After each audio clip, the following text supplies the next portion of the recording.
बिस्मिल्लाहिर्रहमानिर्रहीम नहमदुहु व नुसल्ली अला रसूलिहिल करीम अम्मा बाद। आज 14 शाबान की रात है और कल की जो रात आ रही है जुमेरात और जुमे के दरमियानी शब, ये 15 शाबान की रात होगी। तो 15 शाबान की रात के बारे में कुछ अहादीस में इसका तज़किरा मौजूद है। वो अहादीस बेशक उनकी सनद ज़ईफ़ है, लेकिन ये है कि जब अहादीस की सनद ज़ईफ़ हो और फिर सलफ़ सालिहीन यानी हमारे जो औलियाए किराम हैं, मुहद्दिसीन हैं, मुजतहिदीन हैं, अगर वो उसकी तायद कर रहे हों और बहुत ज़्यादा तादाद में तायद हो जाए, तो फिर हदीस के अंदर का जो उसकी सनद का जो ज़ोफ़ है वो और कमज़ोर हो जाता है और वो यानी उसकी जो सनद की जो जो कमज़ोरी है वो ख़त्म हो जाती है और वो कवी हो जाती है, लिहाजा उस पर अमल किया जाता है। हमने अकाबरीन को देखा है कि उन्होंने इस रात को जागे भी हैं और इस रात को उन्होंने इबादत भी फरमाई है।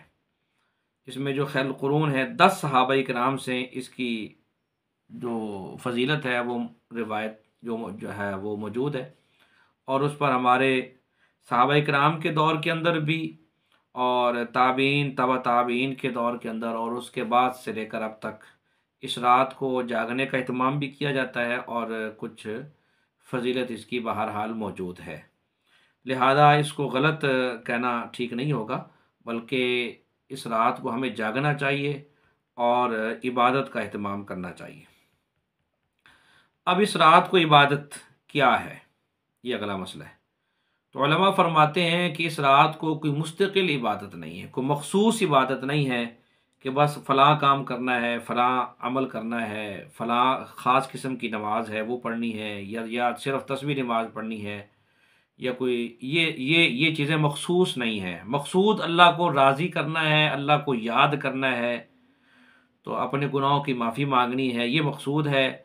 वो आप जिस अंदाज के साथ भी करें वो अच्छा रहेगा। तो इसलिए आम तौर पर हदीस पाक के अंदर आता है कि क़यामत वाले दिन जब फ़र्ज़ नमाज का हिसाब होगा तो उसमें कुछ कमियां बेशियां होंगी, तो अल्लाह ताला इरशाद फरमाएंगे कि इस बंदे के कुछ नवाफिल देखो, अगर इसके पास नवाफिल हैं तो फ़र्ज़ों की कमी बेशी को पूरा कर दिया जाए। तो नवाफिल के ज़रिए से उसकी फ़र्ज़ों की जो कमी बेशी है उसको पूरा किया जाएगा। इसलिए फ़र्ज़ों के साथ साथ हमें नवाफिल का ज़ख़ीरा अपने पास काफ़ी मिक़दार में रखना चाहिए। और वो नवाफिल का ज़ख़ीरा तब भी हो सकता है कि जब हम ऐसी रातों को थोड़ा सा जाग लिया करें और जाग कर अपने आप को इबादत में मशगूल करें और ज़्यादा से ज़्यादा नवाफिल पढ़ें, तो एक बहुत बड़ी मिक़दार में नवाफिल हमारे पास जमा हो सकते हैं। कुरान पाक की तिलावत करें, अल्लाह का ज़िक्र करें, दुरूद शरीफ की कसरत करें और इस्तिग़फ़ार करें, ये बहुत सारे अमाल हैं।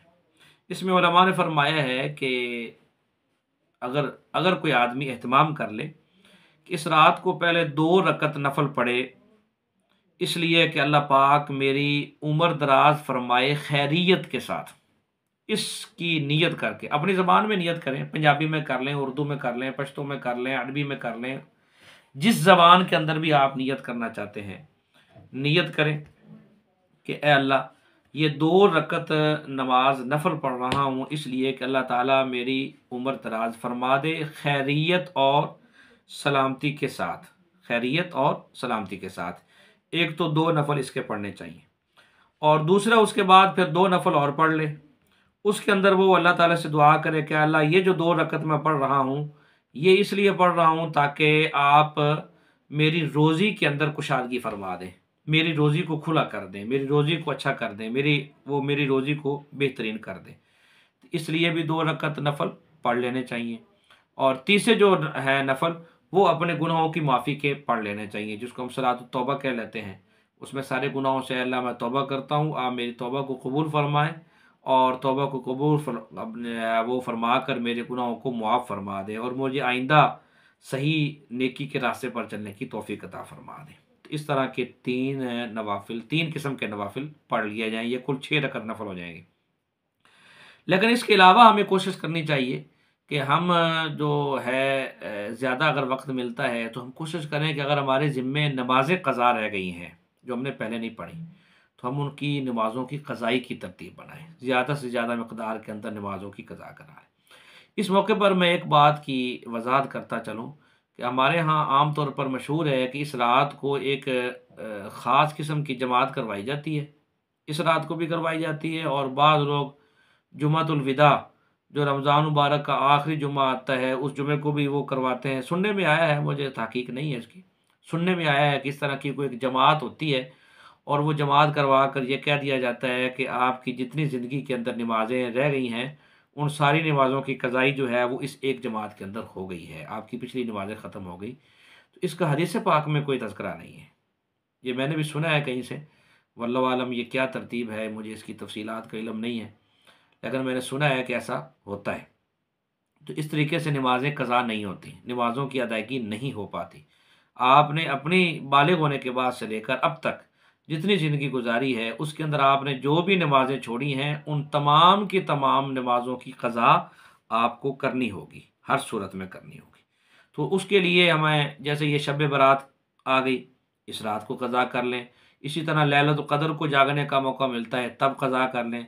या अगर आदमी उन रमज़ान मुबारक की आखिरी 10 रातों को मस्जिद के अंदर इत्काफ़ कर ले, तो उसको 10 रातें जागने का मौका मिलता है, तो उसमें वो जो है वो क़ज़ाई अपने ज़्यादा से ज़्यादा मिक़दार में क़ज़ाइयाँ दे ले, या और कोई ऐसा मौका मिल जाए तो उस पर क़ज़ाई जो है वो दी जा सकती है। बाकी इसमें एक रिवायत आती है सिर्फ कब्रिस्तान में जाने की, वो भी एक ही दफ़ा है। तो पूरी ज़िंदगी में हुज़ूर पाक सल्लल्लाहु अलैहि वसल्लम एक मरतबा जन्नतुल बकी में इस रात को तशरीफ़ ले गए थे, शब बारात को।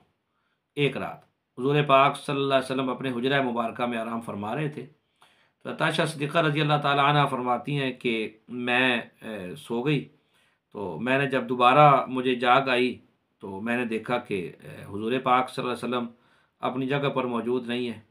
मैं परेशान हो गई, मैं बाहर जाए इधर उधर देख रही थी। थोड़ी देर के बाद आप अलैहिस्सलाम की वापसी हो गई। मैंने पूछा कि या रसूलल्लाह आप कहाँ चले गए थे, मैं तो परेशान हो गई। तो आपने फरमाया कि मैं जन्नतुल बकी में गया था ताकि उनके लिए कुछ दुआएं कर दूं, मग़फ़िरत की दुआ कर दूं, अल्लाह ताला सबको माफ़ फरमा दे, सबकी बख्शिश कर दे।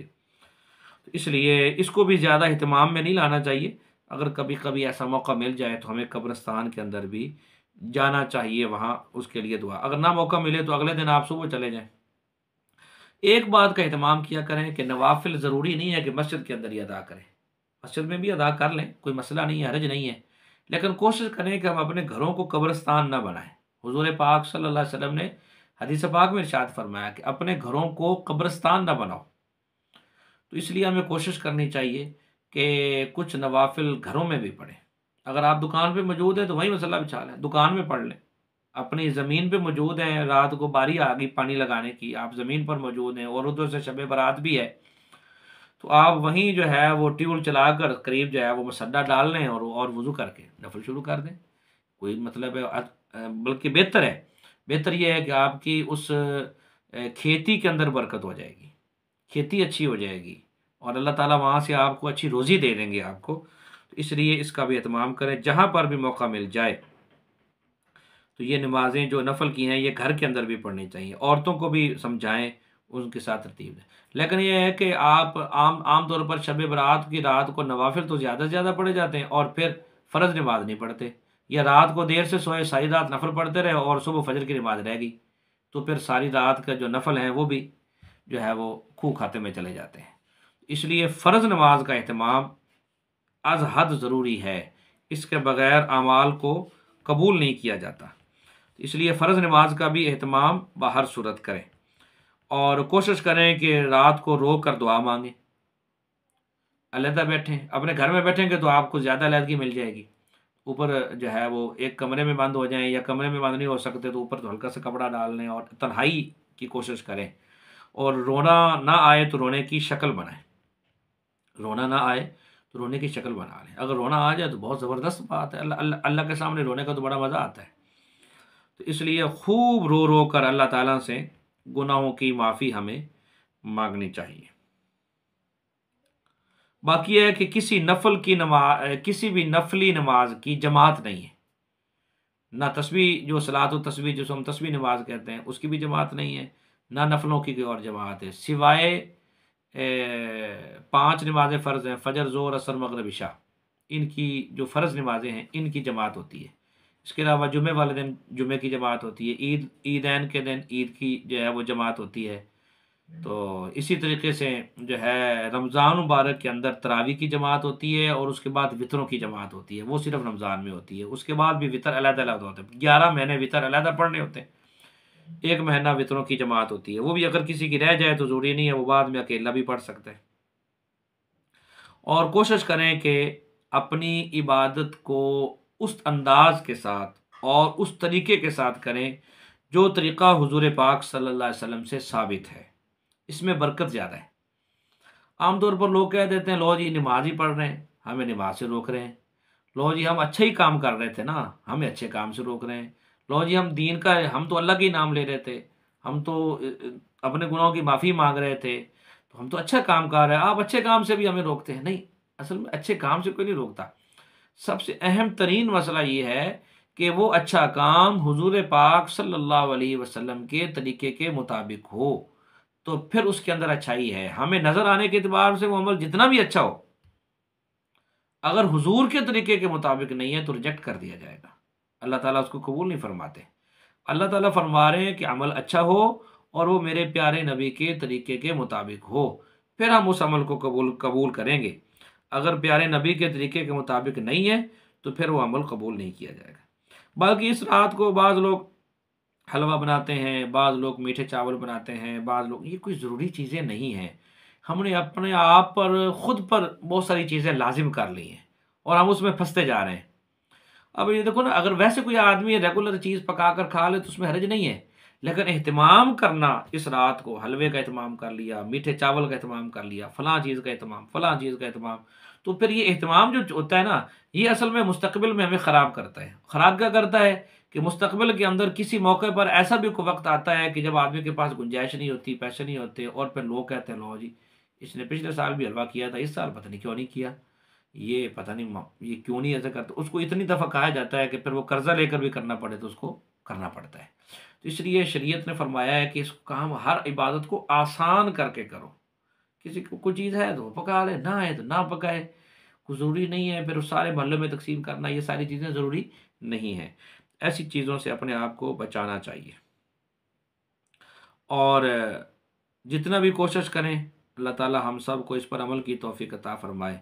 तो इस जो रात को इबादत करें और फिर दिन को रोज़ा रख लें। ये रोज़ा भी मुस्तकिल ज़रूरी या कोई सुन्नत नहीं है, मुबाह है। मुबाह है क्योंकि हदीस पाक के अंदर आता है, लेकिन फिर उसकी सनद में ज़ोफ़ है, लेकिन अकाबरीन ने रोज़े रखे हैं।